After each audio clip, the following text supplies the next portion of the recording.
Security to VIP lounge. We have a situation. The woman's voice snapped through the room like a whip. Sylvia Harper didn't whisper. She didn't pull Jalen aside. She said it loud, for everyone to hear. All eyes turned. The elegant hush of the first-class lounge, the soft jazz, the clinking of espresso cups, the polite murmurs, suddenly froze into silence.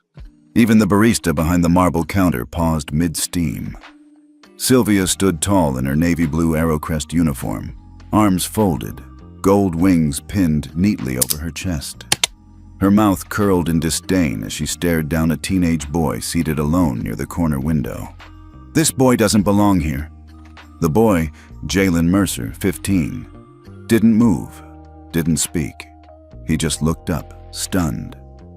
"I'm with the Future Aviators program," he said, voice low but clear. "Miss Janine from Outreach gave me this badge. She told me I could wait here until the orientation started." Sylvia didn't even glance at the badge. She waved him off like a bug. "And I told you this isn't a waiting room for children. This is first class, not some community center." Jalen's stomach turned. He could feel the heat rising to his ears. "I wasn't trying to..." She stepped forward, close enough for him to smell her citrus perfume. "Give me the badge," she said sharply. Jalen hesitated, then unclipped it from his collar and held it out. Sylvia snatched it with 2 fingers like it was dirty laundry. She turned it over, then smirked as if she'd just uncovered a secret. "This is printed," she muttered. "Not encoded. You seriously thought this would pass? It's what they gave me. Don't play games. I've been in this job 20 years. I know fake credentials when I see them." She clicked her radio again. "Unit 4, confirmed. Unauthorized mail in lounge. Likely forged ID, suspected security breach. Tell us where you're watching from. Would you have stood up, or would you have sat quietly, like Jalen did? Because 10 minutes from now, $7.2 billion will disappear from this airline's operating accounts. But right now, no one knows that." The businessman across the room looked up from his iPad. A woman near the espresso bar slowly pulled out her phone, pretending to scroll, but watching. Jalen stood. His heart was thumping so loud he swore they could hear it. His palms felt sticky. His mouth was dry. He had done everything right, checked in properly, cleared security, given the badge at the front counter, smiled, said, "Please," and "Thank you." Sat quietly, waited. And yet here he was, being stared at like a thief. "Ma'am, please," he said, trying to keep his voice calm. "I haven't done anything wrong. You can call Miss Janine. She walked me in here herself. The badge has my name on it. You think anyone in this lounge cares what your name is?" Sylvia Harper rolled her eyes and raised her voice. "You think you can just walk into a first-class lounge and sit wherever you want, flash a cheap printed badge, and people will treat you like you belong?" She paused, then added, "Let me guess. Your uncle's the CEO?" There were small chuckles from the far table. One of the other attendants looked away. Nobody stepped in. Jalen looked at his phone. One message. No noise. Just a short, desperate plea. "They called security on me. Said my badge is fake. I don't know what to do. Sent." He didn't say who he sent it to. No one asked. They just saw a quiet black kid standing still in a luxury space, trying not to cry. 3 minutes later, 2 airport security guards entered the lounge. Sylvia straightened like a queen delivering a verdict. "That's him," she said. "He was sitting there, alone. No escort, no credentials. Says he's part of some future pilot program. Looked suspicious from the moment I saw him." One of the officers turned to Jalen. "Sir, may we see your ID?" Jalen nodded, handing over both his school ID and the program badge. They examined them in silence. The taller guard glanced back at Sylvia. "You said this was fake." She shrugged. "It's obviously not registered. Who hands out access to first-class lounges with no scan code?" "Actually," Jalen said softly, "Miss Janine said they made them manually for the students this year. Her team printed them." "I'm sorry, young man," the second officer interrupted. "We'll need to take you to a holding area to verify your identity and the authorization." Jalen's voice cracked. "I didn't do anything." The taller guard softened slightly. "We just need to confirm your story. It'll be quick." Sylvia smirked. "Let this be a lesson." Jalen's hands trembled. He looked down at the message he sent, still unread. He thought of his Aunt Cassandra, back in New York. What would she do? Probably exactly what she was doing now. Sylvia Harper had no idea who the boy was, and she definitely had no idea who just received that message. In a corner office 2,800 miles away, Cassandra Mercer glanced at her phone. One short text from her nephew. No drama, no all-caps panic, just calm, precise words. Her expression didn't change. She simply turned to her assistant and said, "Pull liquidity from AeroCrest, freeze it all. And while you're at it, activate the sector-wide protocol, category red." Her assistant paled. "Right now?" Cassandra nodded. "Right now." 10 minutes later, across 13 airports, every VIP lounge under AeroCrest Airlines went dark. Jalen Mercer was still standing in that one. He didn't know it yet, but the woman who humiliated him was about to lose her career, and so was the system that had allowed it. Jalen's hands were cold. Even though the air inside the VIP lounge was warm and still, he felt like he was standing outside in the dead of winter. The eyes on him, disapproving, dismissive, uncomfortable, were sharper than any wind. The two security officers flanked him now, not quite threatening but close, too close. His backpack sat untouched by his feet. One of them, Officer Mendoza, the one who looked more tired than angry, had taken his badge and was running it through a handheld scanner. The other, Officer Keene, just watched him. Jalen wasn't handcuffed, wasn't being yelled at, but he knew what this looked like. To the people in the room, he was no longer a guest. He was a problem, a threat, just another situation handled before brunch.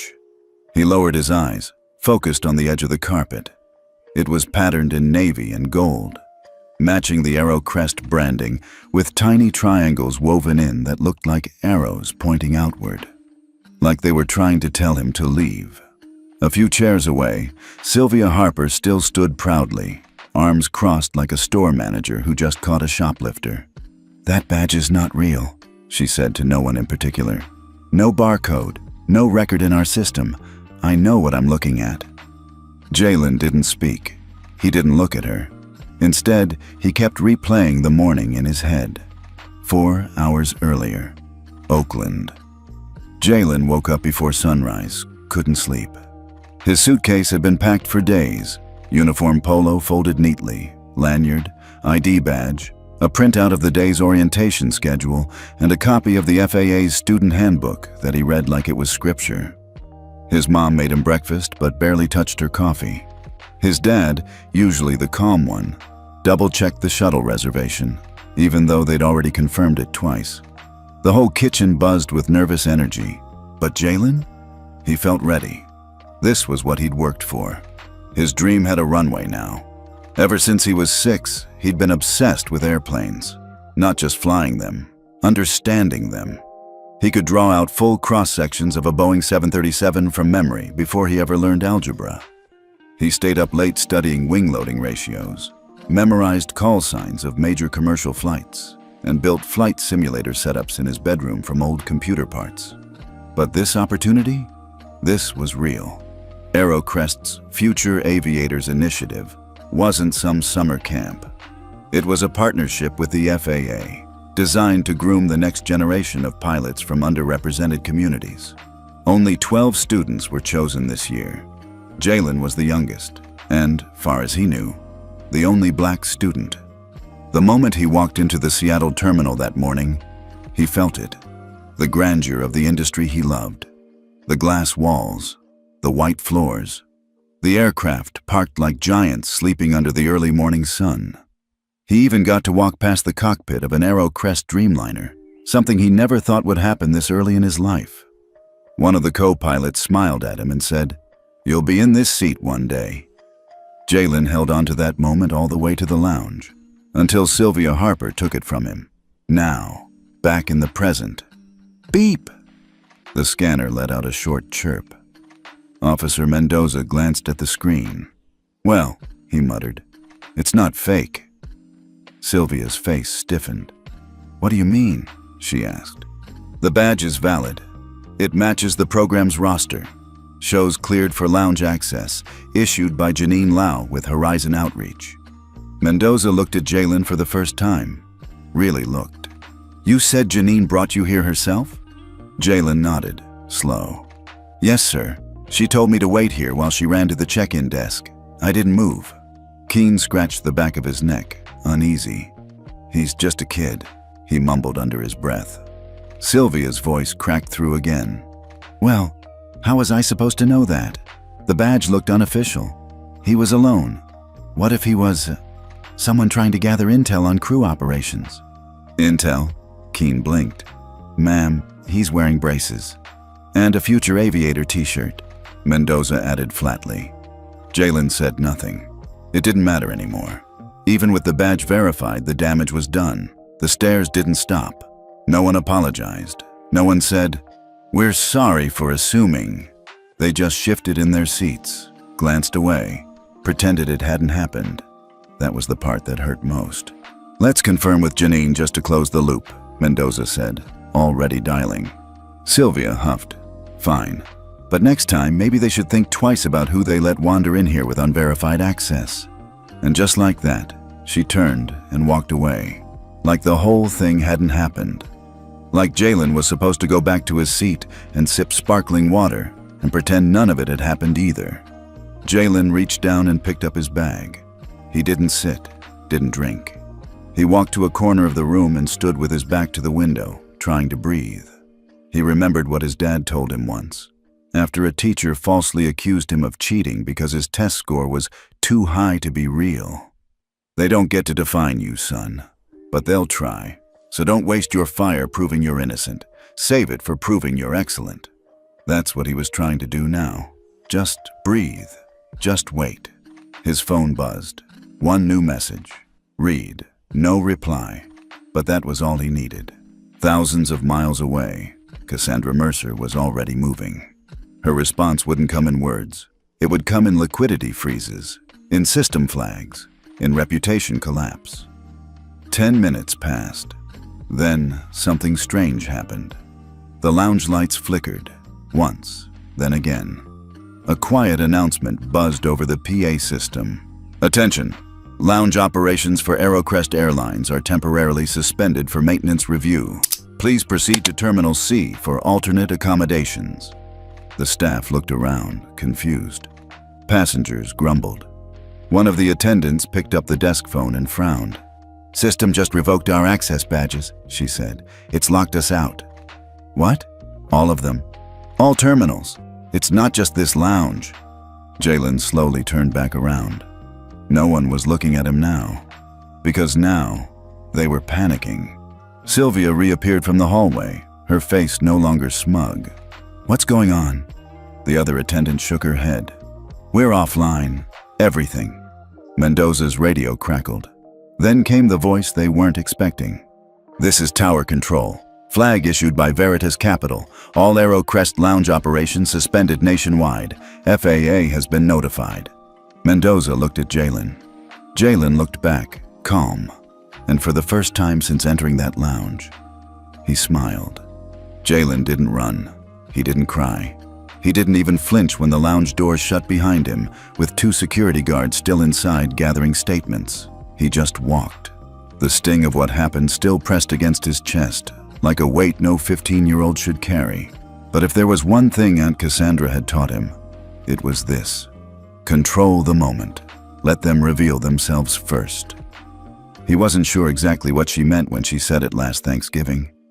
But now he understood. Jalen made his way past the escalators and into Terminal C, where the Future Aviators program was just beginning check-in. His name was already on the list. He'd done everything right. They were expecting him. So why did it feel like he'd been shoved out of somewhere he'd earned a seat in? "Jalen?" He turned. Janine Lau, the program coordinator, practically flew toward him. Her face looked like she'd seen a ghost. "Oh my God, are you okay? I went back to the lounge and they said you were escorted out? By security?" Jalen shrugged gently. "I'm all right. Why didn't you call me or text me? I didn't want to make it a thing, but it was already a thing." Janine's phone buzzed. Then again. Then again. She glanced down, and her face drained of color. "Oh no. What is it?" She turned the screen toward him. Dozens of notifications lit up, but one headline stood out. Veritas Capital halts 7.2 B in aviation funding after teen removed from lounge. Jalen's eyebrows rose slowly. "Already?" Janine didn't answer. She was too busy watching her phone buzz like a beehive. Mentions, shares, hashtags. Let him fly. Not a forgery. Flight justice. Then she said something that hit harder than anything else that day. "They know who you are, Jalen." Back in the first-class lounge, Sylvia Harper was no longer standing proud. Her badge access had been cut within minutes, her comms silenced, her terminal screen locked. Two senior AeroCrest officials stood beside her now, one from internal ethics, the other from brand risk. "We need you to hand over your flight log device," one of them said, "and remain available for immediate questioning." Sylvia scoffed. "Is this about the kid? I followed protocol." The other executive didn't blink. "That boy was pre-cleared under the Future Aviators Initiative. Not only did you override access you weren't authorized to reject, I thought it was fake. You also radioed in a false security alert. That's a federal infraction, Ms. Harper." Sylvia's breath caught. Wait, this is ridiculous. I've worked for this airline for 19 years. I've served prime ministers, senators, you name it. I've had to screen out dozens of threats. And yet," the woman cut her off, "this one happened to be a black teenager, alone, quiet, wearing a program badge." Sylvia opened her mouth to argue, but stopped. She didn't know what to say. Her hands fell to her sides as they politely, but firmly, escorted her to the back hallway. As they disappeared behind frosted glass, a passenger watching from nearby murmured, "About time." Meanwhile, in a high-rise overlooking downtown Manhattan, the offices of Veritas Aviation Fund were operating at DEFCON 1. Cassandra Mercer, dressed in a charcoal blazer with no jewelry, leaned back in her chair as a dozen department heads briefed her via Zoom. The tone was clinical, sharp. By 10:14 a.m. Eastern, we confirmed withdrawal of 7.2 B from AeroCrest Associated Financial Corridors. We're also rerouting 80% of Q3 lounge funding to Delta Sky and Gatewave subsidiaries. "Any resistance?" Cassandra asked calmly. "None. They saw your name on the freeze." "Good." She glanced at the screen.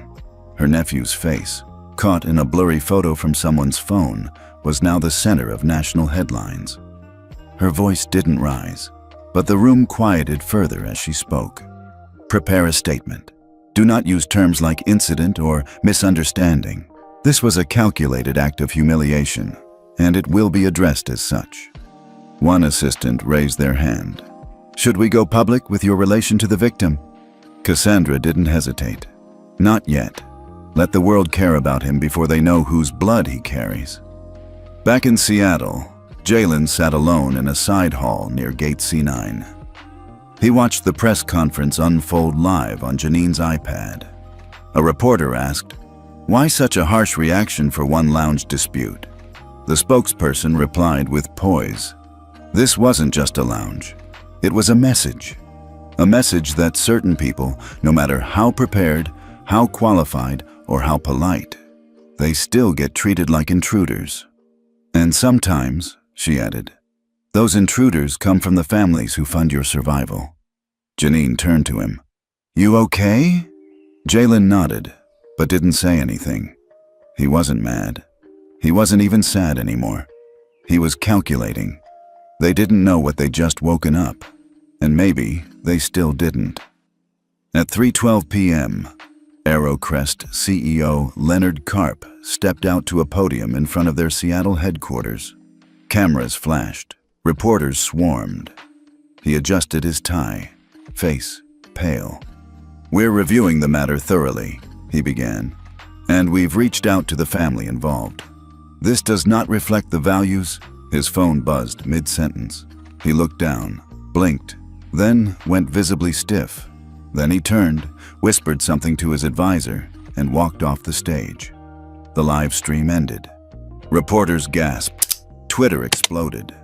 15 minutes later, Jalen's phone lit up. From Aunt Cassandra. "You handled yourself like a pilot today.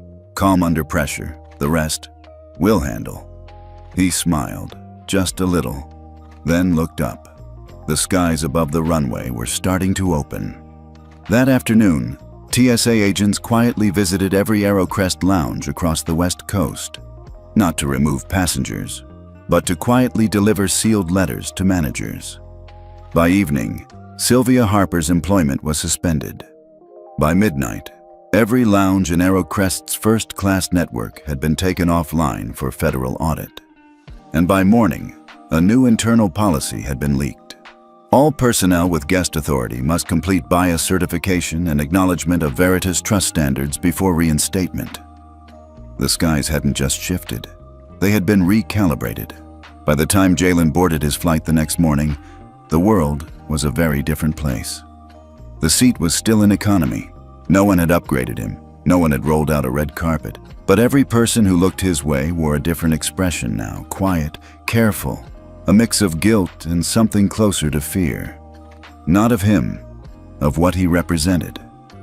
Janine had insisted on flying with him, sitting 2 rows back. She didn't say much, but her eyes never left him, like she knew something might still explode. The flight took off. No incidents, no glares, not even a sideways glance from the crew. It wasn't peace.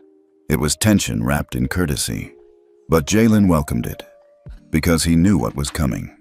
6 hours earlier, in a marble-floored conference room in Washington, D.C., Cassandra Mercer sat with 2 senators, a federal ethics chief, and a former transportation secretary. On the large screen behind her was a slideshow titled, "Bias at 30,000 Feet, The Hidden Architecture of Discrimination in U.S. Aviation." Slide by slide, Cassandra walked them through what Veritas had quietly uncovered over the past year. Microaggressions in boarding, digital profiling in airline apps, incident reporting inconsistencies, crew retaliation trends. And now, they had a face for it. Jalen's. "Are you sure we're not overcorrecting?" asked one senator. "One incident, and now a $7.2 billion freeze?" Cassandra turned to him without flinching. "Senator, this wasn't overcorrection. It was exposure. What happened to my nephew wasn't isolated. It was simply the first time the system messed with the wrong bloodline." Dead silence. Then the former secretary leaned forward. "What's your recommendation?" Cassandra didn't hesitate. "You want your funding back? You sign on to the Veritas Passenger Rights Accord. You install bias monitoring AIs on every major carrier. You adopt our Flight Justice Index. And you do it before the next fiscal quarter, or we'll make sure every shareholder in the game knows who's still playing by 1950 rules." The ethics chief nodded slowly. "We'll draft a proposal." Cassandra stood. "Don't take too long. Your planes fly because we fund the runways. And that tap, it's still off." Back on the ground in Seattle, Sylvia Harper sat in a private review room, her ID badge confiscated, her name already trending on social media. For all the wrong reasons. No one would speak to her now. Even the union rep had called in sick. Across from her sat an HR director and a corporate investigator. They played the video again, her voice barking at a boy, accusing him, snatching his pass. "Would you like to revise your statement?" Sylvia stared at the screen. "I didn't know who he was." "Why did that matter?" Silence. "Did you see him as a threat?" Another pause. "Or just not worth the benefit of the doubt?" Sylvia's lips parted, then closed. She had nothing. Outside the room, the corporate hallway buzzed with reporters. Aerocrest had tried to contain the story, but it had gone federal. The DOJ had opened a civil rights investigation that morning, and Aerocrest was the test case. Meanwhile, the media frenzy reached a new high when Veritas finally confirmed the name of the teen. And the hashtag changed. From hashtag let him fly to #Mercer-Line, a legacy family name, linked to federal funding, tech patents, and aviation reform. News anchors dug up old photos of Jalen with Cassandra at STEM conferences, interviewed his middle school teachers, replayed his science fair victory from 3 years ago where he built a simulated air traffic control tower from recycled parts. He had always been flying. They just hadn't seen him. At 2:07 p.m., Cassandra held a press conference on the steps of the FAA, not in anger, not to gloat, but to deliver something heavier. "I want to make one thing clear," she said. "This isn't about vengeance.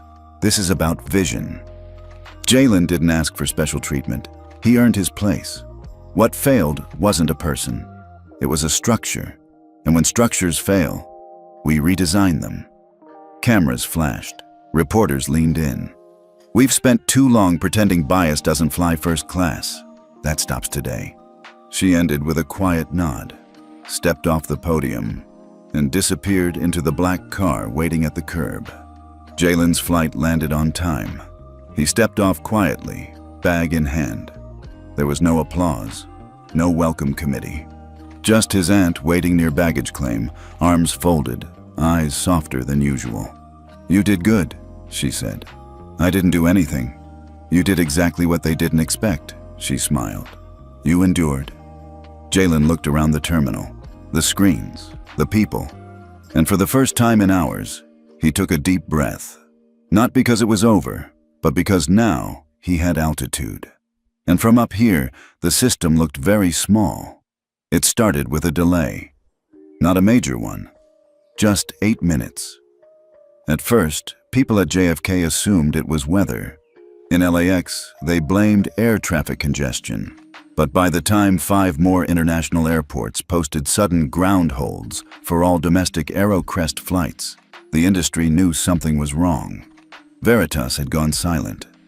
And when Veritas goes silent, the towers follow. Inside the Flight Operations Center in Atlanta, AeroCrest executives huddled around an emergency call with the FAA, their voices tight and clipped. "We're seeing dropouts in our automated coordination systems.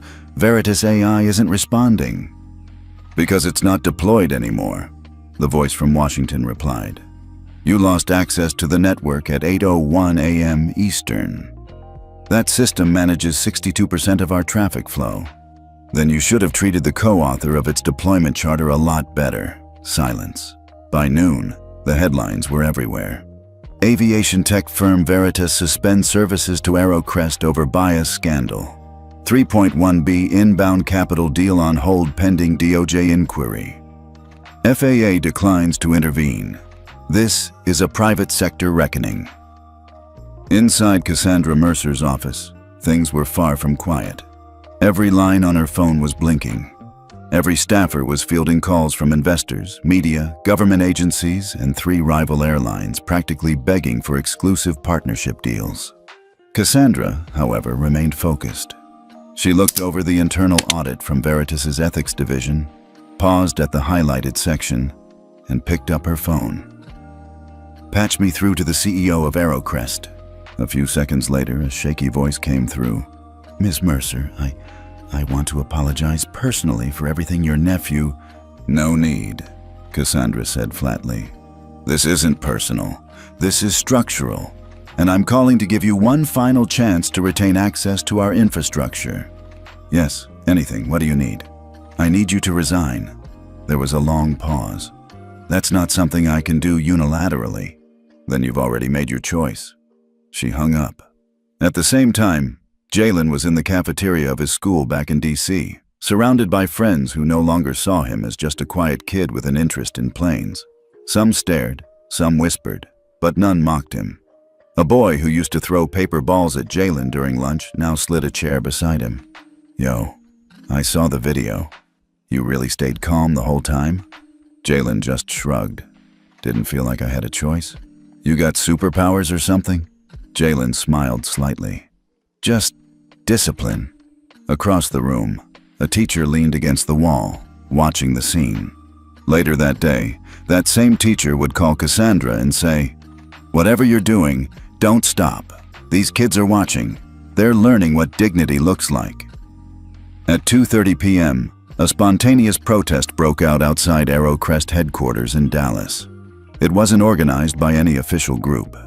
It started with a single woman, black, late 60s, holding up a cardboard sign with Jalen's face on it. It read, "I fly because he endured." Within the hour, dozens joined her. By evening, it became hundreds. And just as the sun dipped behind the skyline, someone projected a massive message on the glass facade of the headquarters. "Welcome to Mercer Airspace." The next morning, Aerocrest stock dropped 17%. In a closed-door meeting with the Aerocrest board of directors, the writing was on the wall. The general counsel laid out their liabilities. The CFO warned of frozen assets. And finally, someone asked, "What happens if Veritas never reinstates access?" A junior executive, new, quiet, but perceptive, spoke for the first time. "They won't. This isn't a negotiation. It's a rebalancing." Heads turned. The board chair exhaled. "We need a new CEO, someone they'll respect, someone who understands what Cassandra Mercer stands for." One voice from the back added quietly, "Maybe someone she helped train." At 6:03 p.m., Cassandra received an encrypted message from Aerocrest. "We accept your terms. Full compliance. Resignation effective midnight." She stared at it for a long moment, then forwarded it to the DOJ, the FAA, and Jalen. That evening, Jalen sat on the porch with Cassandra, watching planes trace silent lines across the evening sky. "You really shut them down?" he asked. "No," she said. "You did. I just made sure it echoed." Jalen looked up at the sky. "It feels different now." "It is," she replied. "It always feels different when the system blinks first." He laughed softly, but then his face turned thoughtful. "Do you think it'll last?" Cassandra didn't answer right away. Then, "It'll last as long as people like you keep flying, with your name, your silence, your spine." He nodded, and for the first time in his life, Jalen didn't feel like a passenger. He felt like the pilot. It wasn't just Aerocrest anymore. That became clear exactly 5 days after Cassandra Mercer flipped the switch. Delta West, Sky North, and Meridian Air, 3 of the biggest domestic carriers, woke up to an unpleasant surprise. Their Flight Justice Index scores had plummeted. Veritas had silently begun its rollout across the industry. What had started as one boy's mistreatment had become an algorithmic storm, recalibrating who got to fly, who got to lead, and who got shut down. And the ripple didn't stop at boarding gates. Washington, D.C. Senator Lorraine Park leaned over her desk, frowning as she read the memo from her policy advisor. A line was highlighted in red. FAA reviewing all airport funding contracts with mandatory equity clauses proposed by Veritas Systems. She looked up. This would change everything. Her advisor nodded. That's the point. Park stood slowly, walking to the window. Her phone buzzed. It was the Secretary of Transportation. "Lorraine," his voice came through. "It's happening. Mercer just got 3 regional boards to sign on. If we don't move, we'll look like we're resisting justice." Park inhaled deeply. "Draft the amendment and make sure it bears Jalen's name." At Veritas HQ, Cassandra stood in front of a wall of monitors, each displaying live ethical scoring data from airports around the world. A blinking red dot appeared over Miami, another in Phoenix, a third in Heathrow. She tapped a tablet and brought up live cabin footage, fully encrypted, AI blurred, privacy protected, flagged not by humans, but by machine learning trained to spot verbal abuse, unfair seat changes, racial profiling. It had begun. And for the first time in aviation history, the passengers weren't powerless. They had metrics, they had voice, they had receipts. At Jalen's school, he wasn't used to this. The sudden whispers of admiration. The teachers asking him to say a few words at assemblies. A local news crew trying to interview him during study hall. He didn't like it. "I didn't do anything," he told his aunt that evening over dinner. "You showed restraint in the face of ignorance," Cassandra replied. "That's not nothing. But now people treat me like I'm untouchable, like I'm some symbol." "You are," she said gently. "But symbols don't mean perfection. They mean hope." Jalen stirred his mashed potatoes. "I just want to be a kid." "You will," Cassandra smiled. "But first, you help change the altitude. And once the air's clean, you get to fly wherever you want." Meanwhile, in a sleek boardroom at Sky North Airlines, executives reviewed their Flight Justice Index report in stunned silence.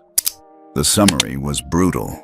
37 flagged incidents of verbal bias in First Class 12 confirmed racial misidentification cases at Gates 5 instances of passenger downgrade retaliation.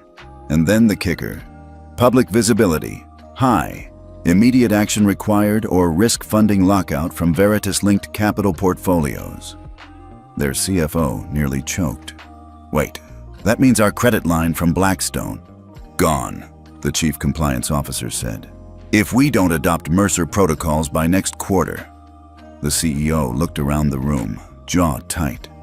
"I want our head of ethics in here, now." Someone mumbled, "She just resigned." In the South Bronx, Loretta, Jalen's grandmother, watched the news on her old TV set, wrapped in a heavy knit shawl, her hand trembling slightly on the remote. She wasn't a tech person, but even she could see what was happening. On screen, a panel discussed the new Passenger Protection Act. Named in part after a 14-year-old black boy from D.C., Jalen Mercer. She smiled.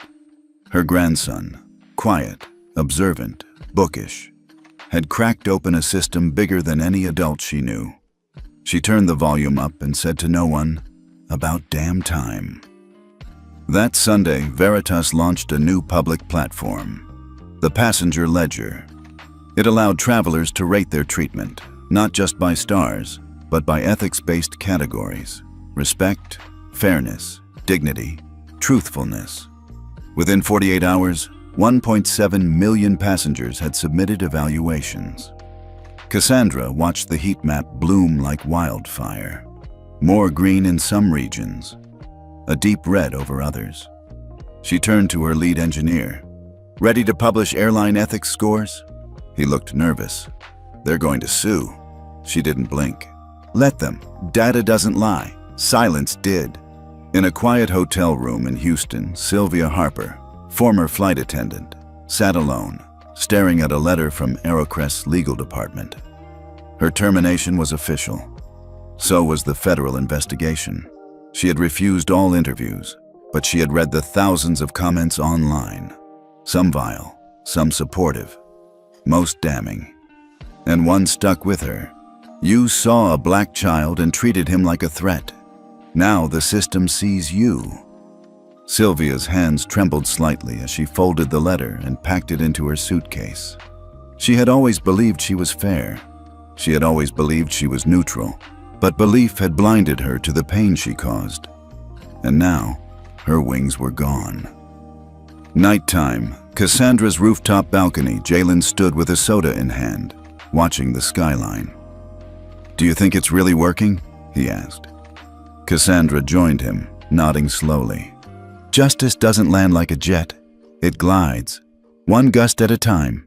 He smiled faintly, kinda poetic. "It's true." They stood in silence for a while, and then Jalen asked, "What happens now?" Cassandra looked out into the dark. "Now?" she said. "Now we fly higher." It was supposed to be just another briefing, a mandatory all-hands meeting at Aerocrest headquarters. All senior flight crew were summoned. The message was blunt. Failure to attend would result in immediate termination. They weren't told why. By 9 a.m., a quiet tension settled over the room like fog. Rows of neatly uniformed pilots, flight attendants, and regional managers filled the auditorium, each nervously eyeing the closed curtain on stage. Then, the lights dimmed. A screen flickered to life, and Cassandra Mercer appeared. Not in person, but on a live stream projected 20 feet tall. She wore a navy suit, calm as ever, her voice clipped, clear, and surgical. "Good morning," she began. "If you're watching this, it means you've made the first step toward choosing reform over removal." A few heads turned. Whispered curses broke the silence. Cassandra didn't blink. "This isn't a diversity seminar. This is a reckoning." Backstage, behind the scenes of the broadcast, a team of Veritas ethics officers observed reactions in real time, using subtle sentiment recognition algorithms to flag hostility, denial, or evasion. It wasn't about policing emotion. It was about identifying who could truly adapt and who couldn't. Cassandra continued. "In the last 10 days, AeroCrest has seen a 21% drop in passenger trust metrics, 3 lawsuits, 1 federal investigation, and a $700 million capital freeze that may extend to our competitors." Murmurs rippled through the auditorium. "You are not being punished for the actions of one crew. You are being measured for how the system has protected those actions for too long." A few attendants shifted uncomfortably. Then, the screen cut to a montage. Clips of real in-flight footage. A woman being told her accent is too much for first class. A child asked to move from a window seat for optics. A disabled passenger's complaint being laughed off. The room went ice cold, and then Jalen's footage. The moment Sylvia Harper snapped, grabbed the boy's arm, and called airport security. The silence was deafening. Some people looked down. Some held back tears. One senior flight attendant clenched her fists, ashamed and furious. Then, Cassandra returned. "You've just watched what the world saw, what the world judged, what investors pulled money over." And then came the line that landed like a hammer. "From this day forward, your behavior isn't judged by customer surveys or internal memos. It's audited by the Mercer Protocol." The Mercer Protocol, as she explained, was a tiered system. Ethical Flight Index, EFI. Every crew member received a dynamic ethics score based on cabin recordings, passenger feedback, and peer reporting. Bias recidivism tracker. Repeat offenses were no longer buried in HR. They were surfaced to an independent body. Transparency clause. All airline partners would have access to anonymized behavior data during hiring. "This is not to destroy careers," Cassandra clarified. "It's to prevent injustice from flying." Then the names began. Veritas had compiled a list. 18 senior crew members flagged for immediate review. Some were known bullies, some silent enablers. All had received prior warnings, and now 0 warnings remained. One by one, their names echoed through the speaker. Captain Ronald Keyes, Flight Leader Dana Shull, Crew Chief Andrew Lockett. Several gasps. One woman broke into tears. Another stormed out. For each, an escort team stood outside. Not to shame them, but to begin accountability interviews, offer transition support, and in some cases, hand over legal notices. This wasn't vengeance. This was surgery. After the meeting, social media exploded. Mercer cuts 18 from AeroCrest crew roster in first-of-its-kind ethical review. Some applaud, others protest, but the Mercer Protocol is here to stay. Passengers report noticeable shift in staff behavior on recent flights. One tweet went viral. "Had the most respectful flight in years today. Attendants actually listened. Thank you, Jalen Mercer." #Mercer Effect. Back at Veritas HQ. Cassandra reviewed the heat map of staff sentiment across all participating airlines. Most were green. A few regions, like the Dallas hub, still blinked red. "We'll need to reinforce training there," she told her director of field ethics. "What if they refuse?" Cassandra looked up, cool and sharp. "Then they lose license to fly." Meanwhile, in a modest apartment in Baltimore, Sylvia Harper packed her things in silence. She had refused her exit interview, refused counseling, refused everything except the final check and the termination paperwork. She wasn't ready to reckon with what she'd become, but deep down, she knew. She'd lost her job not because of a boy, but because of a system she upheld through indifference. For the first time in years, she felt small. And maybe that was the beginning. Cassandra's final message. That evening, Cassandra released a public statement to passengers. This is only the beginning. The Mercer Protocol is not a punishment. It is a promise. A promise that every person, no matter their seat, no matter their skin, will be treated with humanity at 30,000 feet. If your airline won't promise that, don't board. Jalen watched her speech at home with Loretta. He turned to his grandmother and said quietly, "Do you think things will actually change?" She didn't look away from the screen. They already did. It started in Sao Paulo. A Brazilian news outlet reported that an Afro-Brazilian family had been bumped from a business-class flight because the airline claimed their documentation seemed suspicious. One problem: they were diplomats, and they were on their way to Geneva for a UN Human Rights Summit. The clip went viral. What happened next was unexpected. The footage got flagged, not by reporters, not by passengers, but by the Mercer Index, which had quietly been expanded to 6 international airline partners through a shared ethics consortium. In less than 24 hours, the incident was logged, categorized, and translated into 6 languages.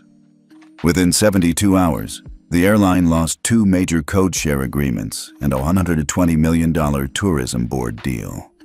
No protests, no hashtags, no screaming matches, just metrics, just consequences, and it was only the beginning. London, Heathrow Airport. A flight attendant with 30 years of experience was gently pulled aside by HR. Her bias flag had been triggered 3 times in 2 months. Once for mocking a Nigerian passenger's name, once for making a joke about a hijab, and once for deliberately seating a black couple near the lavatory when better seats were available. She wasn't fired. She was offered a choice. Step down with a full severance package.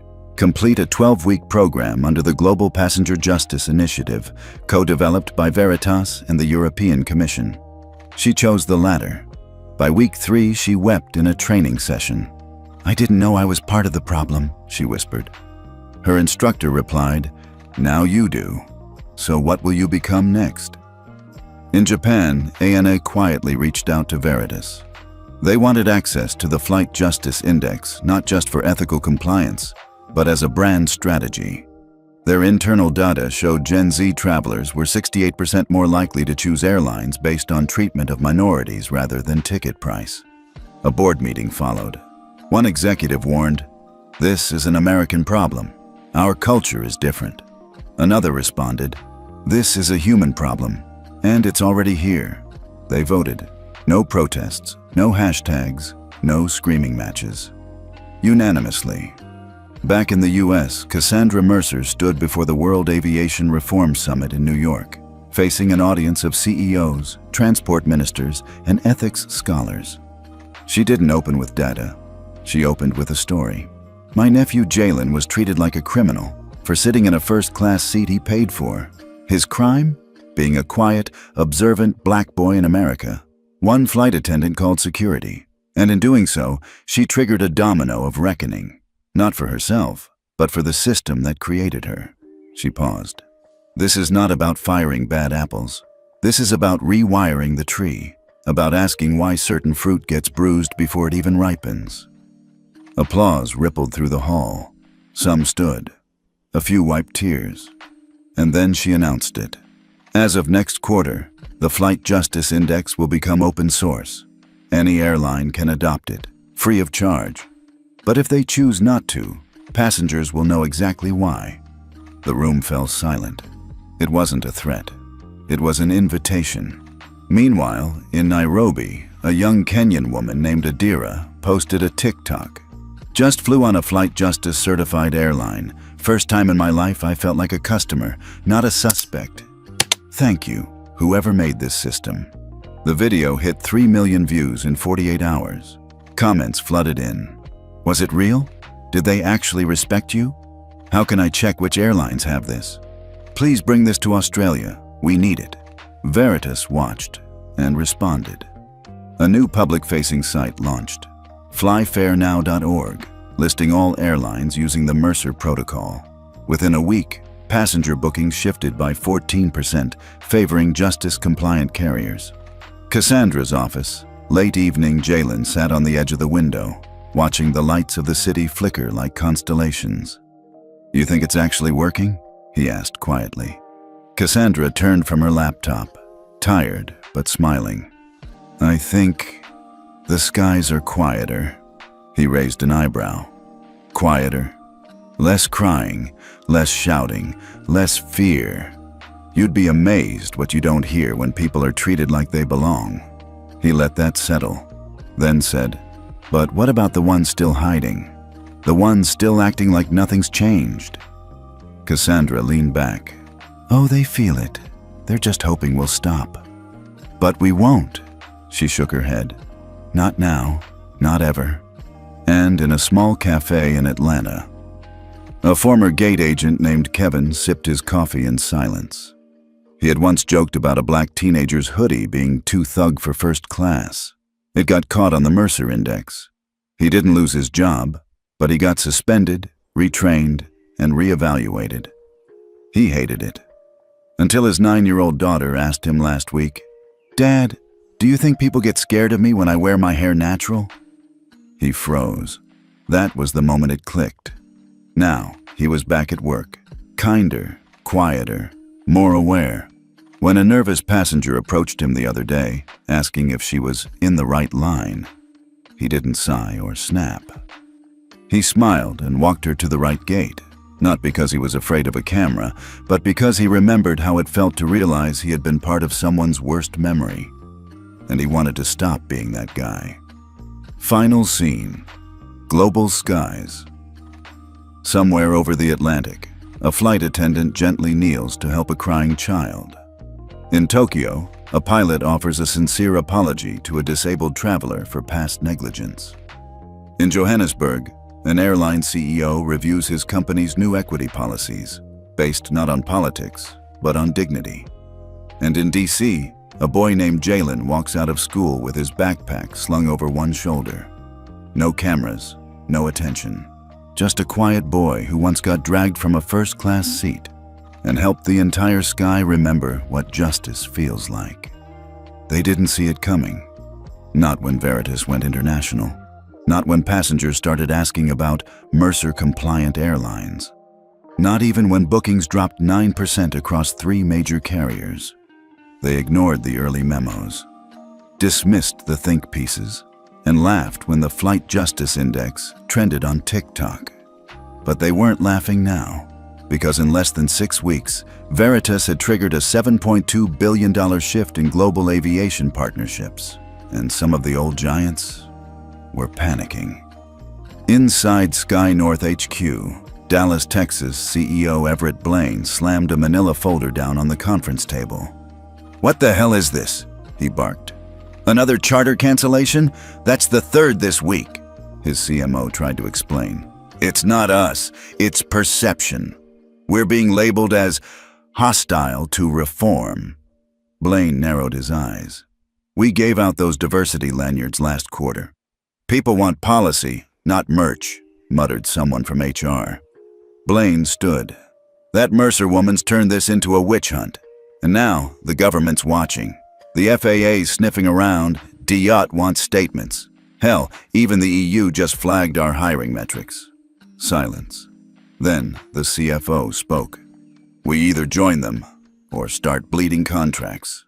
Blaine's jaw twitched. "You think I'm going to let some nonprofit tell me how to run my airline? In contrast, Air Genesis, Atlanta. Their CEO, Delia Brooks, sat in a quiet meeting with Cassandra Mercer. No cameras, no press.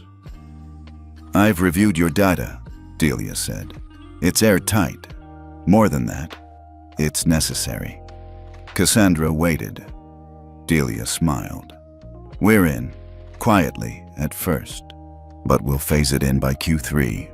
Cassandra nodded. Delia's voice lowered. "Everett Blaine's gonna declare war on you." Cassandra didn't flinch. "He already did. I'm just not playing his game. The war goes public. 3 days later, Sky North issued a press release accusing Veritas of data manipulation, wokeness for profit, and undermining passenger confidence through fear-mongering. It trended for all the wrong reasons.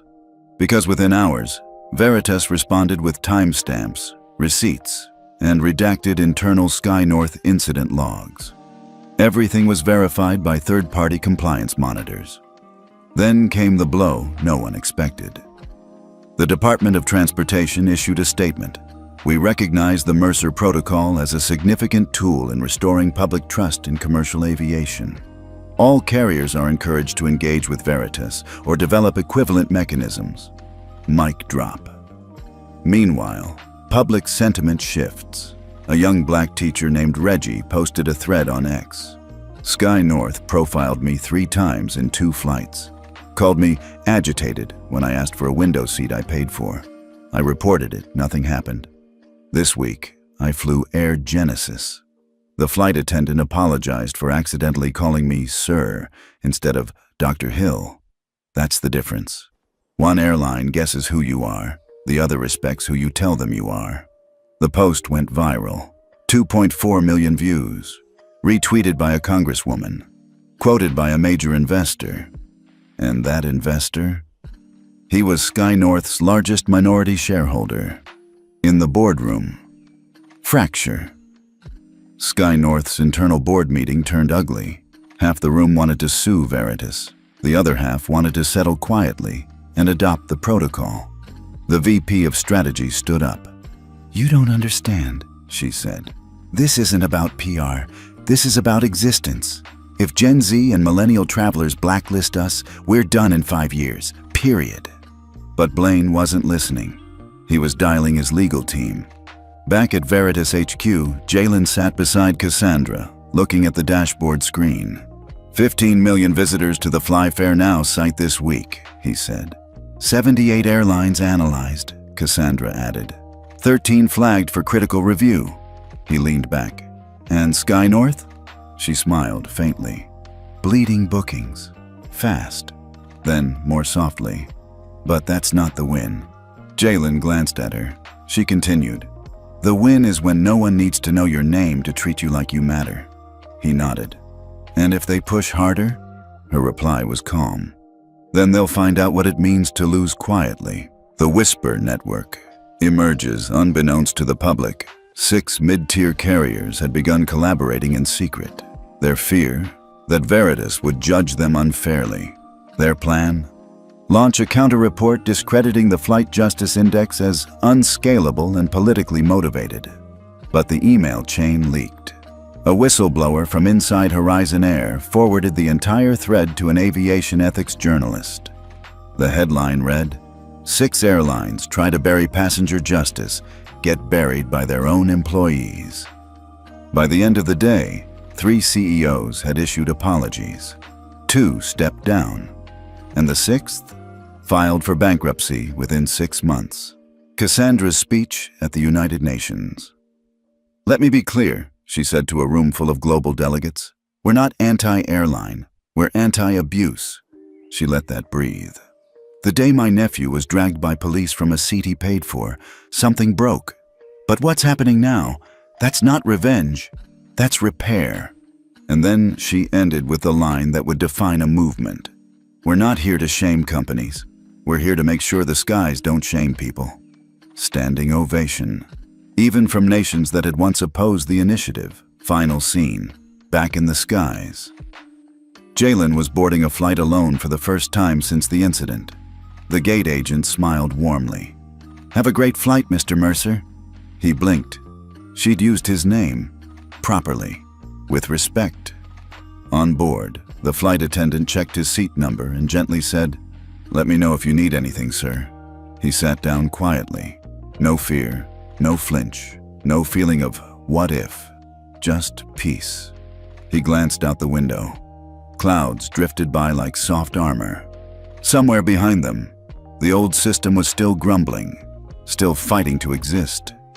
But up here, justice had altitude. The Capitol hearing room was packed. Every seat was filled. Cameras from every major network were rolling.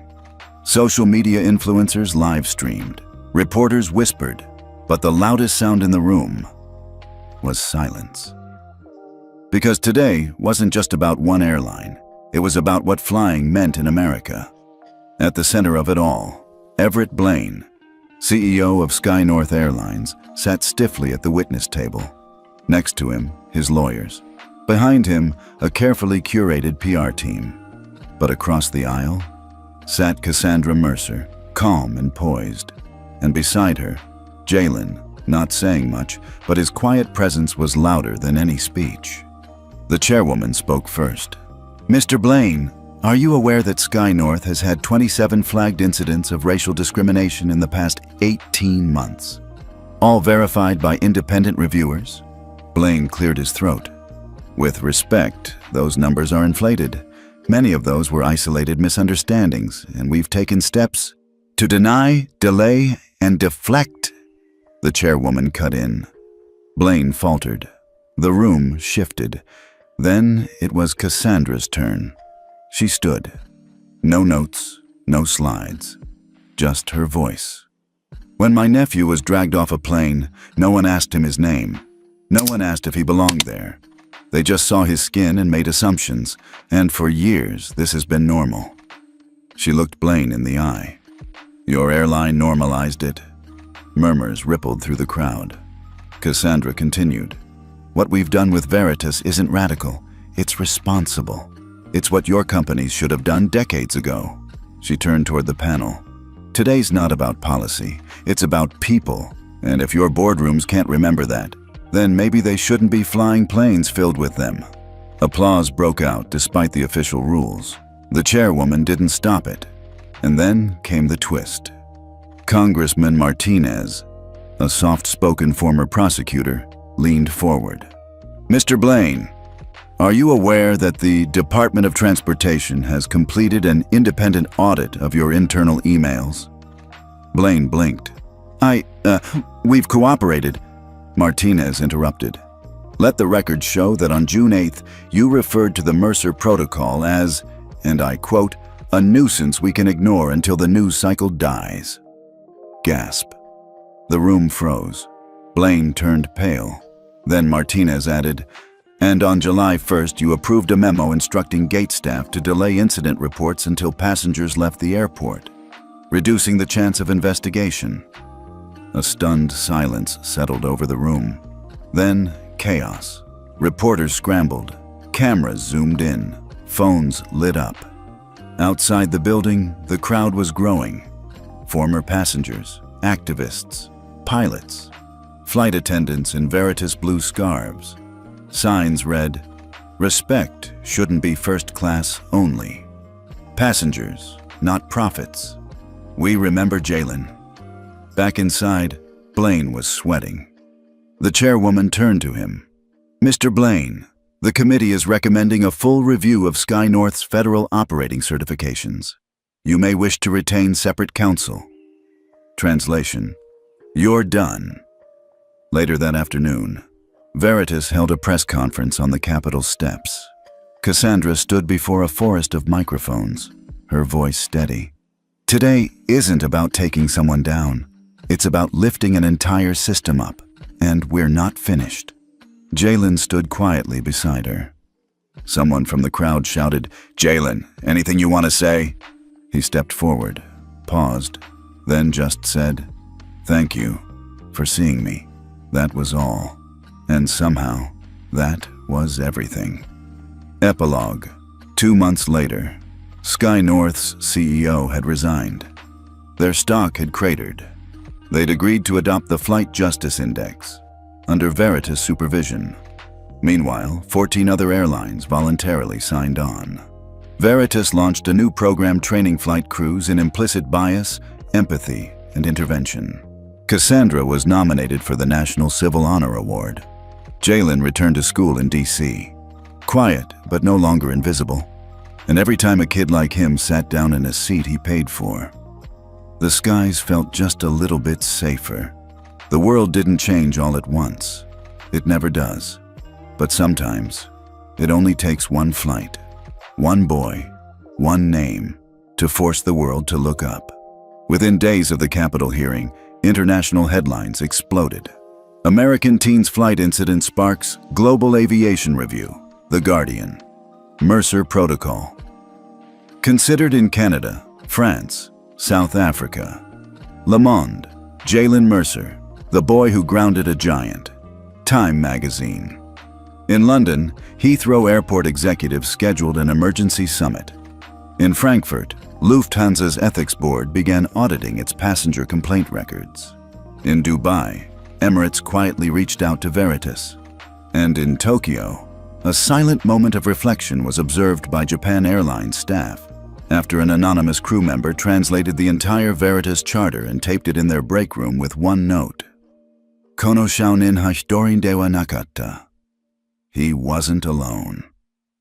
Back in the US, Cassandra had traded courtrooms for conference rooms. She wasn't chasing justice anymore. Now she was shaping policy. She had already met with the FAA, DOT, and several airline coalitions. Each meeting ended the same way. This is no longer optional. The Mercer Protocol had become more than a system. It was a movement. What began as a quiet pilot program across a few US hubs had now expanded into an international alliance. Airlines for Passenger Justice. They didn't just want to avoid lawsuits. They wanted trust. They wanted longevity. And for the first time in years, passengers started to notice. On a flight from Atlanta to Denver, an elderly black woman boarded in Zone 3. As she moved down the aisle, a flight attendant paused and gently asked, "Would you like help with your bag, ma'am?" Not in a fake, PR-approved voice. Not because someone was watching, but because things had changed. And she felt it. She sat down in her seat and whispered, almost to herself, "Thank you, Jalen." Meanwhile, Jalen himself was still trying to live a normal life. But that wasn't easy when strangers approached him in grocery stores, when reporters emailed his school, when passengers whispered his name in terminals like it meant safety. He didn't want attention. He wanted fairness. And slowly, the world was learning the difference. One afternoon, Cassandra called him. "Hey, we've just gotten confirmation from Geneva," she said, smiling through the phone. "The International Civil Aviation Organization is integrating Mercer Protocol compliance into their passenger rights review." Jalen blinked. "The actual ICAO?" "Yep, your name's going in the footnotes." He exhaled. "That's crazy." Cassandra laughed. "You'd better get used to it." Back at Veritas HQ, Loretta was helping review incoming letters. Not emails, not tweets, actual letters. Some were typed, many were handwritten. Some came with photos. Others just said, "Because of you, my daughter flew without fear.